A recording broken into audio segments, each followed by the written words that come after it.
नमस्कार प्रेक्षकांनो. लग्नानंतर होईलच प्रेम ह्या मालिकेच्या पुढील जबरदस्त ट्विस्टमध्ये आपण पाहणार आहोत. रम्या आता नंदिनीची बॅग भरून हॉलमध्ये येते आणि मामा, मामी, काव्या, जीवा, पार्थ असं सगळ्यांना आवाज देऊन हॉलमध्ये बोलवते. तेव्हा आता काव्याला पाहून रम्या असं म्हणते की काय गं, कुठे तुझी बहीण? तुझ्या बहिणीची जाण्याची वेळ ठरली आहे. ती 24 तासात पुरावा जमा करणार होती ना, मग कुठे तिचा पुरावा? असं म्हणताच आता बाहेरून इकडे नंदिनी खरोखर दीपकला घेऊन आलेली असते.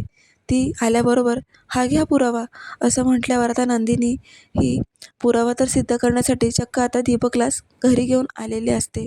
इकडे मात्र वसू आत्या आणि रम्याच्या पायाखालची जमीनच सरकते, कारण घरच्यांना पुरावा दाखवायचा म्हणून दीपकला नंदिनी घरी घेऊन आली आहे.